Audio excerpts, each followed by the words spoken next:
The camp of Davao City Mayor Rodrigo Duterte takes encouragement in the presidential bet's recent survey results, saying that the numbers motivate the Davao mayor to work harder. Duterte's camp described the mayor's statistics as steadily advancing, as he placed second in the recent Pulse Asia survey, tied with Liberal Party standard-bearer Marojas with 21%. Duterte spokesman Peter Lavinia said their camp was heartened and inspired by the overwhelming support of the people in Duterte's political agenda of genuine change for the Filipino and the country. Lavinia, however, said that while they are happy with the steady advancement of the numbers of the Partido Demokratikong Pilipino Lakas ng Bayan or PDP Laban Bet, the camp still sees the areas where it is weak and needs to catch up.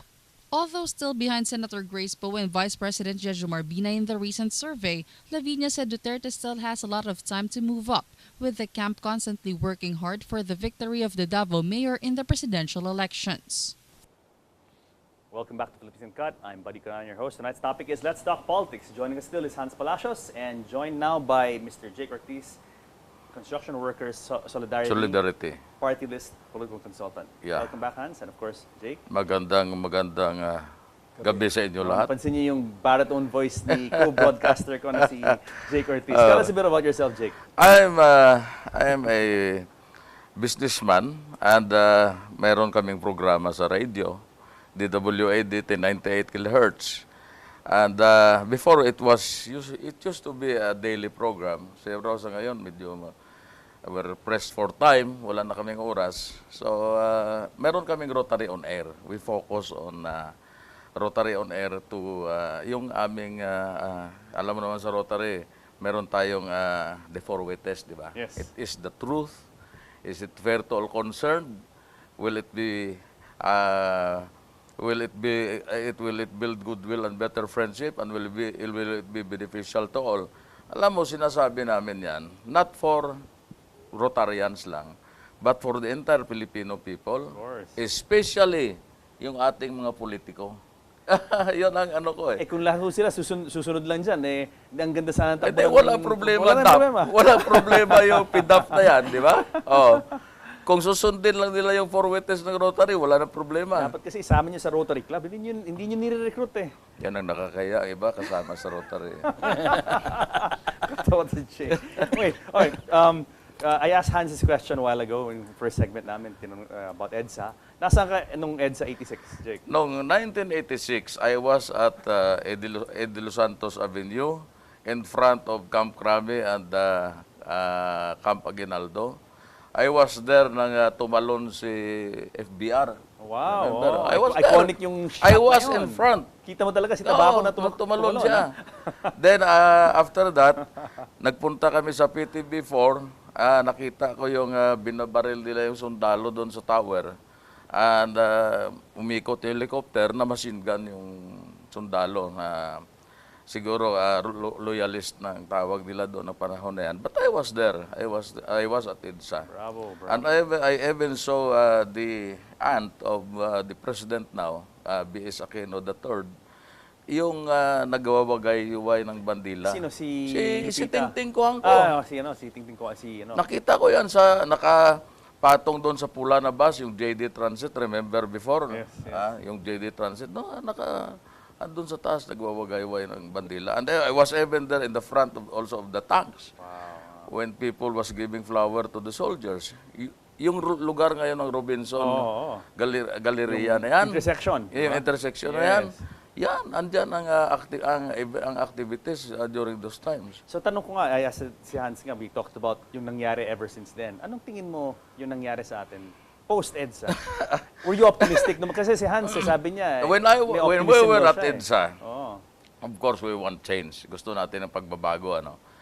And considering that Marcos had been almost 20 years nasa power, and gusto nating pagbabago. Maybe because also of yung mga maraming mga politiko din na talagang lumalaban na at the time kay Marcos.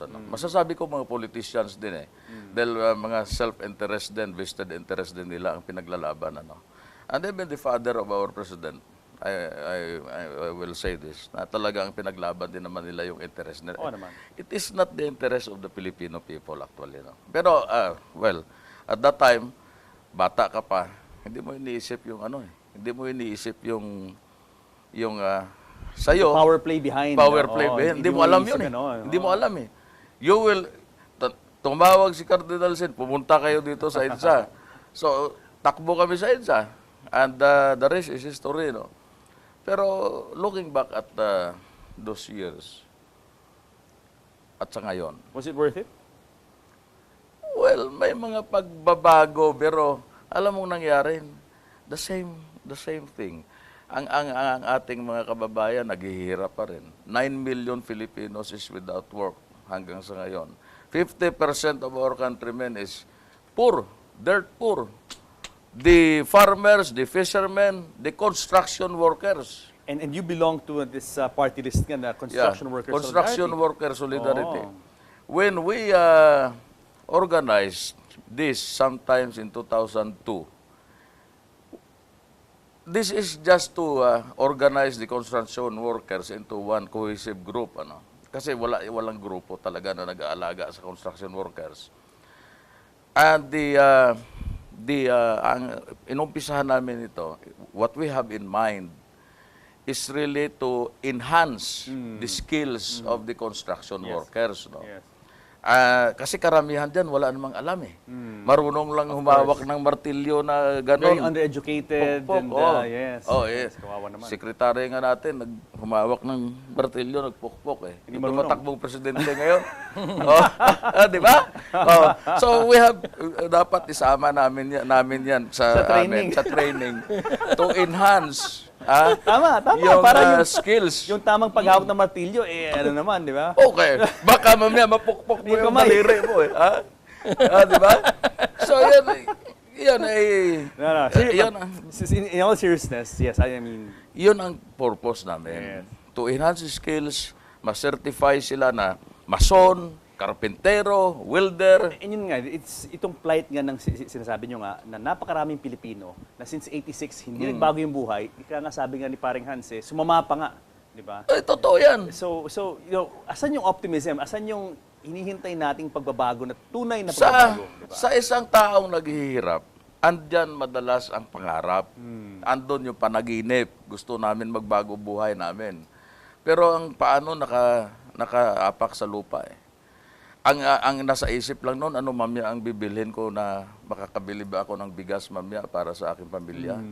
Makakakain ba ng maayos ang aking mga anak? And I think that is the role of leaders talaga, di ba? Iangat yung buhay. At the end of the day, that's it, di ba? Alam mo Iangat sa yung atin buhay. dito, kaya kita natin naiinggit tayo doon sa ibang bansa.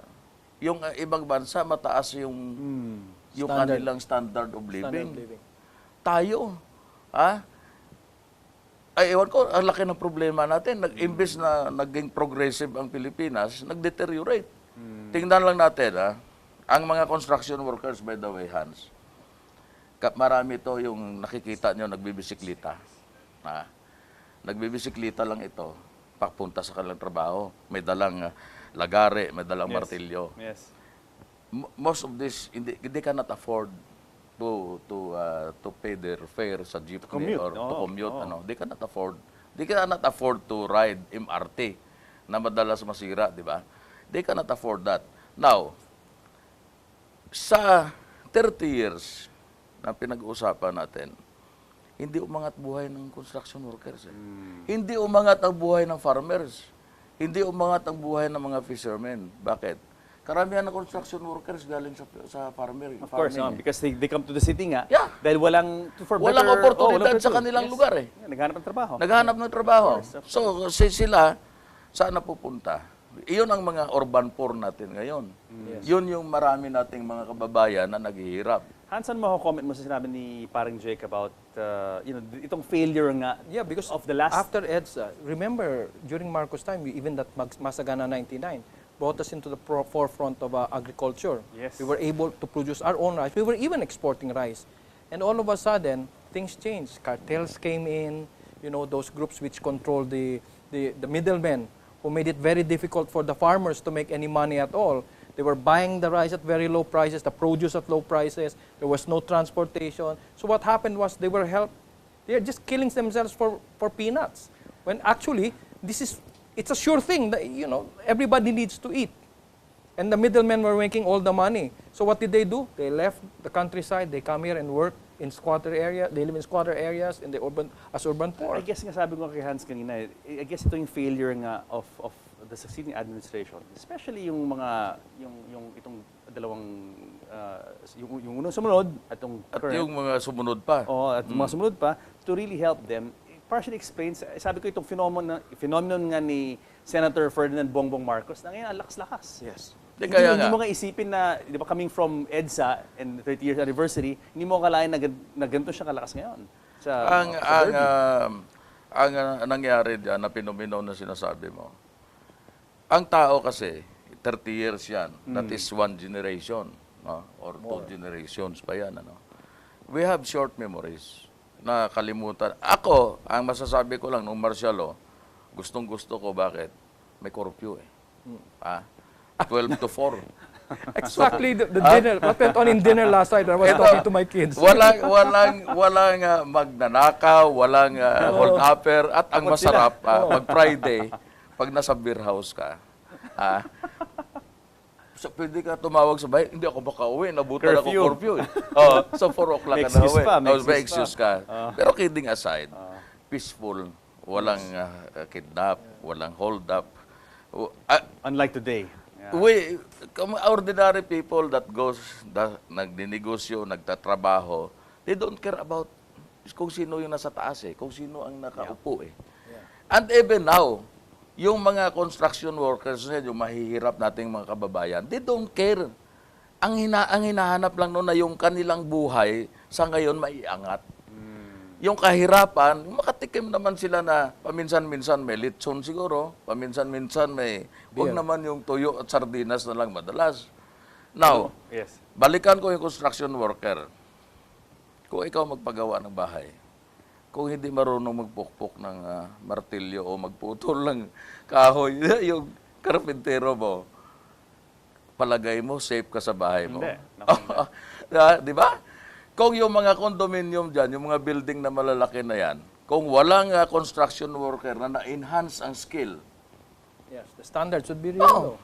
Yung pagtali lang ng alambre doon sa rebars, it takes skill. Para sa poste, para sa mga yung paglalagay ng mga tie bars na yan, it takes skill. And that was one of the pillars now of our boom, wasn't it? The construction boom that is, I don't know if it's still going on right now. But it's still going on. It's still going on right now. In Iloilo, they're planning to, Ayala, I think, or another company is planning to build 35 towers in Iloilo. You need a lot of yung dating airport. Dating airport.